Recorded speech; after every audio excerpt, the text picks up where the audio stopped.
Ndabashuje kandi mbahaye ikaze muri aya makuru yaranze iki cyumweru dusoza. Ingingo z'ingenzi turi buze kwibandaho mu makuru yacu, turi buze kubabwira ko urukiko rw'ikirenga rwamuritse raporo ku manza 20 zikomeye z'abakoze jenoside yakorewe abatutsi mu mwaka w'1994. Ikaba yitezweho gufasha abashaka kumenya amategeko n'amashuri yigisha kumenya gutanga ubutabera bwuzuye. Turi buze kubabwira mu yandi makuru ko Leta y'u Rwanda yakiriye indege ebyiri zo mu bwoko bwa Boeing 737-800. Izi akaba ari indege zitezweho gutwara abagenzi benshi kuko indege izajya itwara abagenzi bari hagati y'174. Iyi ni indege yakorewe mu gihugu cy'Amerika. Mu yandi makuru turi buze kubabwira ko mu Rwanda abaturage babarirwa hagati y'ibihumbi 3,901 aba babarirwa mu bakora imirimo y'amaboko icyo bita VUP, mu gihe abandi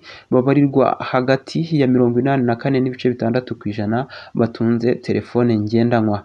Ubushakashatsi kandi bwagaragaje ko abaturage babarirwa kuri 62% bari mu bukene, mu gihe ababana n'ubukene buringaniye babarirwa kuri 32%.